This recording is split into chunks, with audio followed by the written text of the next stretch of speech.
Hello, welcome to Dracula in Russian Lesson 5. If you have not listened to Lesson 4, please click on it now. If you are new to the channel, please click on Lesson 1. In the soft light, the distant hills became melted, and the shadows in the valleys and gorges of velvety blackness. The mere beauty seemed to cheer me. There was peace and comfort in every breath I drew. As I leaned from the window, my eye was caught by something moving a story below me, and somewhat to my left, where I imagined, from the order of the rooms, that the windows of the Count's own room would смотреть out. The window at which I stood was tall and deep, stone-mullioned, and though weather-worn, was still complete, but it was evidently many a dane since the case had been there. I drew back behind the stonework and looked carefully out. What I saw was the Count's head coming out from the window. I did not see the face, but I knew the man by the neck and the movement of his back and arms. In any case, I could not mistake the hands which I had had so many opportunities of studying. I was at first interested and somewhat amused, for it is wonderful how small a matter will interest and amuse a man when he is a prisoner. But my very feelings changed to repulsion and terror when I saw the whole man slowly emerge from the window and begin to crawl down the castle wall over that dreadful abyss, face down, with his cloak spreading out around him like great wings. At first I could not believe my eyes. I thought it was some trick of the moonlight, some weird effect of shadow. But I kept looking, and it could be no delusion. I saw the fingers and toes grasp the corners of the stones, worn clear of the mortar by the stress of years, and by thus using every projection and inequality move downwards with considerable speed, just as a lizard moves along a wall. What manner of man is this, or what manner of creature is it in the semblance of man? I feel the dread of this horrible place overpowering me. I am in fear, in awful fear, and there is no escape for me. I am encompassed about with terrors that I dare not think of. This is a reminder. Remember, make translates to delit. This is a reminder. Remember, little translates to malinki. In the next paragraph, we are introducing a new word. The word great translates to veliki. Once more have I seen the Count go out in his lizard fashion. He moved downwards in a sidelong way, some 100 feet down, and a good deal to the left. He vanished into some hole or window. When his head had disappeared, I leaned out to try and see more, but without avail. The distance was too great to allow a proper angle of sight. I knew he had left the castle now, and thought to use the opportunity to explore more than I had dared to do as yet. I went back to the room and, taking a lamp, tried all the doors. They were all locked, as I had expected, and the locks were comparatively new. But I went down the stone stairs to the hall where I had entered originally. I found I could pull back the bolts easily enough and unhook the great chains, but the door was locked and the key was gone. That key must be in the Count's room. I must watch should his door be unlocked, so that I may get it and escape. I went on to delit a thorough examination of the various stairs and passages, and to try the doors that opened from them. One or two small rooms near the hall were open, but there was nothing to see in them except old furniture, dusty with age and moth-eaten. At last, however, I found one door at the top of the stairway which, though it seemed to be locked, gave a malinki under pressure. I tried it harder and found that it was not really locked, but that the resistance came from the fact that the hinges had fallen somewhat, and the heavy door rested on the floor. Here was an opportunity which I might not have again, so I exerted myself, and with many efforts forced it back so that I could enter. I was now in a wing of the castle further to the right than the rooms I knew, and a story lower down. From the windows I could see that the suite of rooms lay along to the south of the castle, the windows of the end room looking out both west and south. On the latter side, as well as to the former, there was a veliki precipice. The castle was built on the corner of a veliki rock, so that on 3 sides it was quite impregnable, and veliki windows were placed here where sling or bow or culverin could not reach, and consequently light and comfort, impossible to a position which had to be guarded, were secured. To the west was a veliki valley, and then, rising far away, veliki jagged mountain fastnesses, rising peak on peak, the sheer rock studded with mountain ash and thorn, whose roots clung in cracks and crevices and crannies of the stone. This was evidently the portion of the castle occupied by the ladies in bygone days, for the furniture had more air of comfort than any I had seen.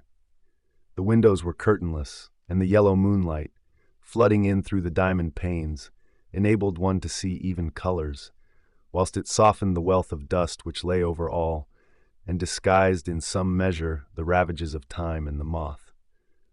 My lamp seemed to be of Malinki effect in the brilliant moonlight, but I was glad to have it with me, for there was a dread loneliness in the place which chilled my heart and made my nerves tremble. Still, it was better than living alone in the rooms which I had come to hate from the presence of the Count, and after trying a Malinki to school my nerves, I found a soft quietude come over me. Here I am, sitting at a Malinki oak table, where in old times possibly some fair lady sat to pen, with much thought and many blushes, her ill-spelt love letter, and writing in my diary in shorthand all that has happened since I closed it last. It is 19th century up to date with a vengeance, and yet, unless my senses deceive me, the old centuries had and have powers of their own which mere modernity cannot kill. This is a reminder. Remember look translates to smatret. This is a reminder. Remember great translates to veliki. Later, the morning of 16th of May. God preserve my sanity, for to this I am reduced. Safety and the assurance of safety are things of the past. Whilst I live on here, there is but one thing to hope for, that I may not go mad, if indeed I be not mad already.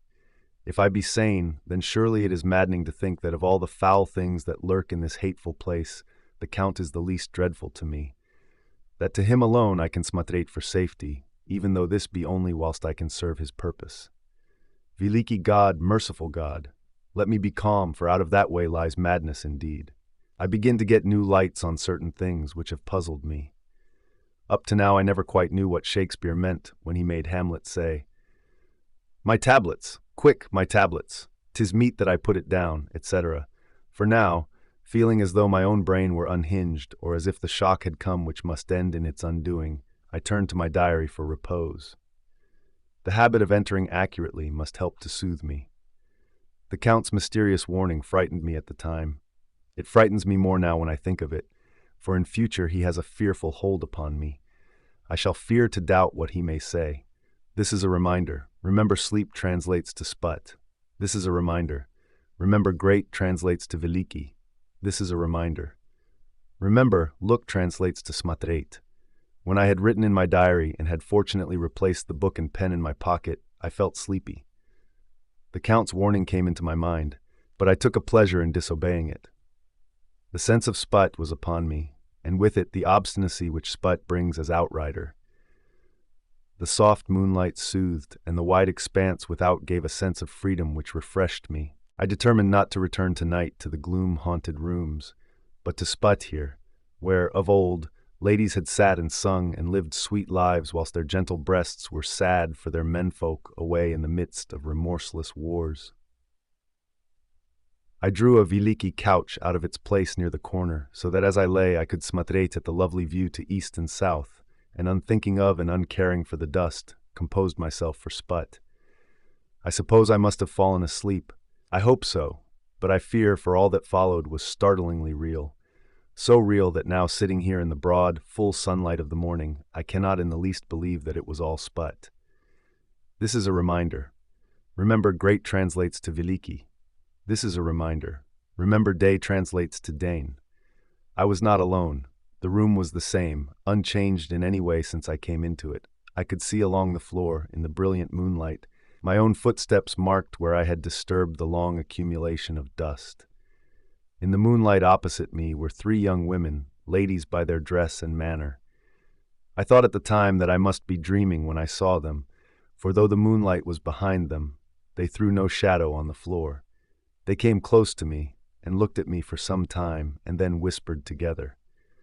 2 were dark and had high aquiline noses, like the Count, and veliki dark, piercing eyes that seemed to be almost red when contrasted with the pale yellow moon.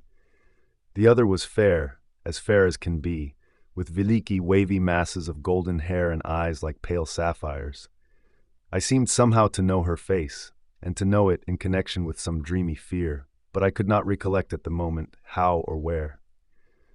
All three had brilliant white teeth that shone like pearls against the ruby of their voluptuous lips. There was something about them that made me uneasy, some longing, and at the same time some deadly fear. I felt in my heart a wicked, burning desire that they would kiss me with those red lips. It is not good to note this down, lest some daying it should meet Mina's eyes and cause her pain, but it is the truth. They whispered together, and then they all three laughed, such a silvery, musical laugh, but as hard as though the sound never could have come through the softness of human lips. It was like the intolerable, tingling sweetness of water glasses when played on by a cunning hand. The fair girl shook her head coquettishly, and the other two urged her on. One said, "Go on, you are first, and we shall follow. Yours is the right to begin." The other added, "He is young and strong. There are kisses for us all." I lay quiet, looking out under my eyelashes in an agony of delightful anticipation. The fair girl advanced and bent over me till I could feel the movement of her breath upon me. Sweet it was in one sense, honey sweet, and sent the same tingling through the nerves as her voice, but with a bitter underlying the sweet, a bitter offensiveness, as one smells in blood. I was afraid to raise my eyelids, but looked out and saw perfectly under the lashes. The girl went on her knees and bent over me, simply gloating. There was a deliberate voluptuousness which was both thrilling and repulsive, and as she arched her neck she actually licked her lips like an animal, till I could see in the moonlight the moisture shining on the scarlet lips and on the red tongue as it lapped the white sharp teeth. Lower and lower went her head as the lips went below the range of my mouth and chin and seemed about to fasten on my throat. Then she paused, and I could hear the churning sound of her tongue as it licked her teeth and lips, and could feel the hot breath on my neck. Then the skin of my throat began to tingle, as one's flesh does when the hand that is to tickle it approaches nearer, nearer. I could feel the soft, shivering touch of the lips on the super-sensitive skin of my throat, and the hard dents of two sharp teeth, just touching and pausing there. I closed my eyes in a languorous ecstasy and waited with beating heart. But at that instant, another sensation swept through me as quick as lightning. I was conscious of the presence of the Count, and of his being as if lapped in a storm of fury. As my eyes opened involuntarily, I saw his strong hand grasp the slender neck of the fair woman, and with giant's power draw it back, the blue eyes transformed with fury, the white teeth champing with rage, and the fair cheeks blazing red with passion. But the Count, never did I imagine such wrath and fury, even to the demons of the pit. His eyes were positively blazing. The red light in them was lurid, as if the flames of hellfire blazed behind them. His face was deathly pale, and the lines of it were hard like drawn wires. The thick eyebrows that met over the nose now seemed like a heaving bar of white-hot metal. With a fierce sweep of his arm, he hurled the woman from him, and then motioned to the others, as though he were beating them back. It was the same imperious gesture that I had seen used to the wolves.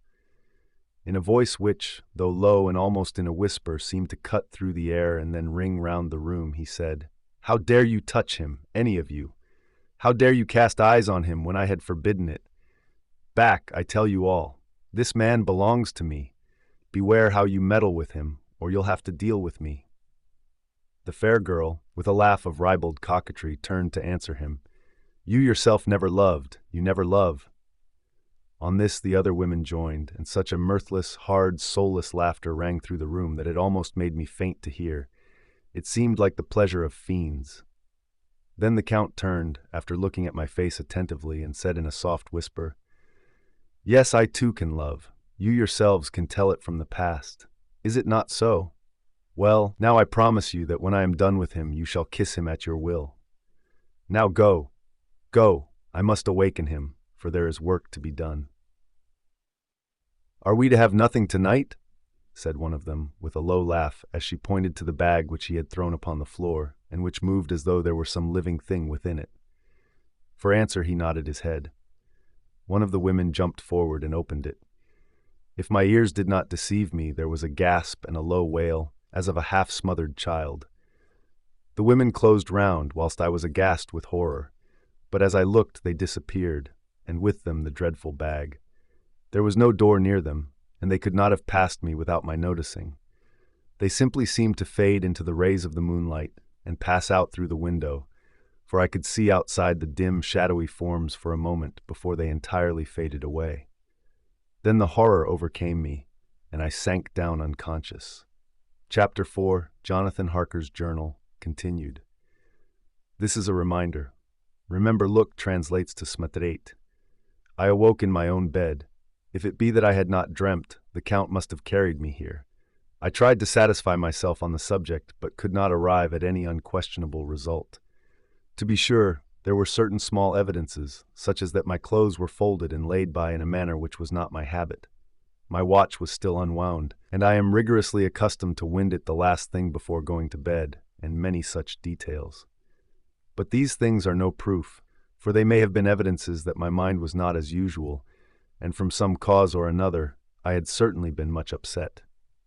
I must watch for proof. Of one thing I am glad. If it was that the Count carried me here and undressed me, he must have been hurried in his task, for my pockets are intact. I am sure this diary would have been a mystery to him which he would not have brooked. He would have taken or destroyed it. As I smatret round this room, although it has been to me so full of fear, it is now a sort of sanctuary, for nothing can be more dreadful than those awful women who are, waiting to suck my blood. This is a reminder. Remember, look translates to smatret. 18 May. I have been down to smatret at that room again in daylight, for I must know the truth. When I got to the doorway at the top of the stairs, I found it closed. It had been so forcibly driven against the jamb that part of the woodwork was splintered. I could see that the bolt of the lock had not been shot, but the door is fastened from the inside. I fear it was no dream, and must act on this surmise. In the next paragraph, we are introducing a new word. The word eyes translates to glaza. 19 May. I am surely in the toils. Last night the Count asked me in the suavest tones to write 3 letters, one saying that my work here was nearly done, and that I should start for home within a few days. Another that I was starting on the next morning from the time of the letter, and the third that I had left the castle and arrived at Bistritz. I would fain have rebelled, but felt that in the present state of things it would be madness to quarrel openly with the Count whilst I am so absolutely in his power, and to refuse would be to excite his suspicion and to arouse his anger. He knows that I know too much, and that I must not live lest I be dangerous to him. My only chance is to prolong my opportunities. Something may occur which will give me a chance to escape.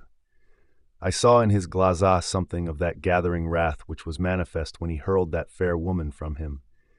He explained to me that posts were few and uncertain, and that my writing now would ensure ease of mind to my friends.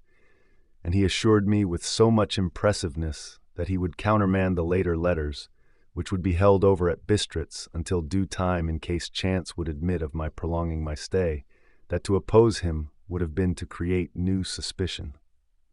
I therefore pretended to fall in with his views, and asked him what dates I should put on the letters. He calculated a minute, and then said, "The first should be June 12th, the second June 19th, and the third June 29th. I know now the span of my life. God help me. This is a reminder. Remember, great translates to veliki. 28th May. There is a chance of escape, or at any rate of being able to send word home. A band of Sgani have come to the castle, and are encamped in the courtyard. These Sgani are gypsies. I have notes of them in my book. They are peculiar to this part of the world, though allied to the ordinary gypsies all the world over. There are thousands of them in Hungary and Transylvania, who are almost outside all law. They attach themselves as a rule to some veliki noble or boyar, and call themselves by his name. They are fearless and without religion, save superstition, and they talk only their own varieties of the Romany tongue. I shall write some letters home, and shall try to get them to have them posted. I have already spoken them through my window to begin acquaintanceship. They took their hats off and made obeisance and many signs, which, however, I could not understand any more than I could their spoken language. I have written the letters. Mina's is in shorthand, and I simply ask Mr. Hawkins to communicate with her. To her I have explained my situation, but without the horrors which I may only surmise. It would shock and frighten her to death were I to expose my heart to her. Should the letters not carry, then the Count shall not yet know my secret or the extent of my knowledge. I have given the letters. I threw them through the bars of my window with a gold piece, and made what signs I could to have them posted.